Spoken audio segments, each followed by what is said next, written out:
Միասնությունից միջև պառակտում։ Նախորդ բլոգում ակնարկեցի պանարաբիզմի մասին, որի դրսևորումներից էր Պարսից ծոցը արաբական ծոց անվանելու խնդիրը։ Իսկ թե ինչ է պանարաբիզմն ու որտեղից է ծագել, եկեք միասին բացահայտենք։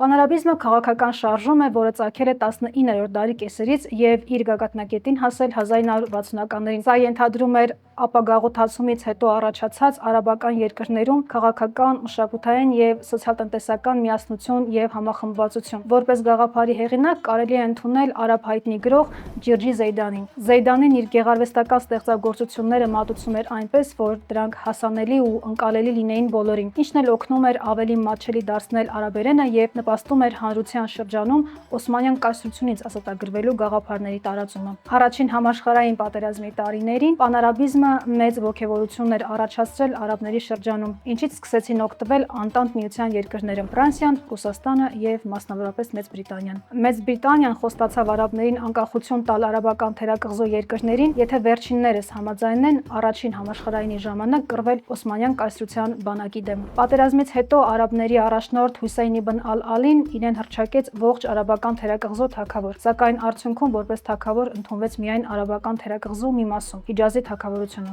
իսկ արաբական մյուս երկրները բաժանվեցին Անգլիայի ու Ֆրանսիայի միջև։ Այս գաղափարը շարունակեց իր տարածումը գտնել Սիրիայում, Իրաքում եւ Պաղեստինում։ 1940-ականներին այս մեծ գաղափարը ավելի մեծ թափ հավաքեց եւ արդեն երկրորդ աշխարհամարտից հետո 1947 թվականի ապրիլի 7-ին Դամասկոսում Միշել Աֆլաղի եւ Սալահ ալ-Դին ալ-Բիտարի կողմից ստեղծվեց Բաաս կուսակցությունը, որը սկզբում կոչվում էր Արաբական վերածննդի կուսակցություն։ Կուսակցությունը գործում էր արաբական պետությունների մեծ մասում, մասնավորապես Եգիպտոսում, Իրաքում, Հորդանանում, Լիբանանում, Սաուդյան Արաբիայում, Սիրիայում, Եմենում եւ նպատակ ուներ տարածելու պանարաբիզմի գաղափարները։ Թեև Եգիպտոսի նախագահ Գամալ Աբդել Նասերը բասիստ չէր, սակայն արտահայտում էր արաբական միասնության մասին նմանօրինակ գաղափարներ եւ կարելի է ասել հենց Գամալ Աբդել Նասերի օրոք էլ արաբական ազգայնականությունը դարձավ պետական քաղաքականություն եւ միջոց Եգիպտոսի դիրքը մերձավոր արևելքում եւ աշխարհում մեծացնելու համար։ Որպեսզի արաբական երկրների միասնության գաղափարը ամբողջապես կյանքի չկոչվեր եւ մերձավոր արևելքում ազատությունը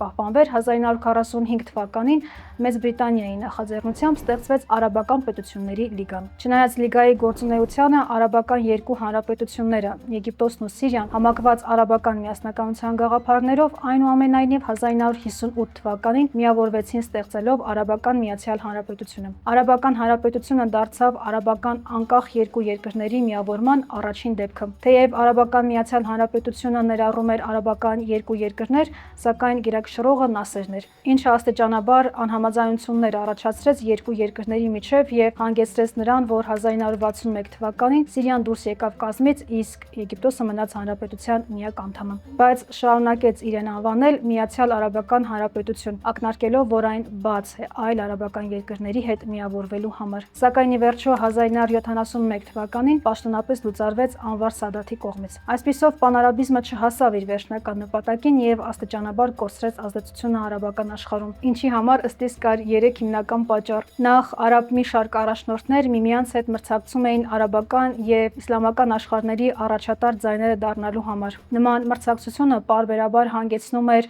արաբական երկրների միջև լարվածության առաջացմանը։ Ապա այն, որ Միացյալ Արաբական Հանրապետությունը առաջ էր քաշվում որպես արաբական աշխարհի կոլեկտիվ ձայն եւ պանարաբիզմի առաջամարտիկը։ Լինելով պանարաբիզմի միակ ֆիզիկական մարմնացումը, այն չվերածվեց արաբական աշխարհը միավորող ուղղակի եւ հավանության չարժանացավ արաբական մյուս երկրների կողմից։ Սրան գումարվեց նաեւ Իսրայելի հաղթանակը 1967 թվականի 6-օրյա արաբա-իսրայելական պատերազմում, ինչը նոր պառակտում մտցրեց արաբական աշխարհում։ 1980-ականների վերջին պանարաբիզմը սկսեց ստվերվել նոր ձևավորվող եւ առաջ մղվող գաղափարախոսությունների կողմից։ Մեկնաբանություններում գրեք թեմայի մասին ձեր կարծիքն ու հետևեք էջին նոր բացահայտումների համար։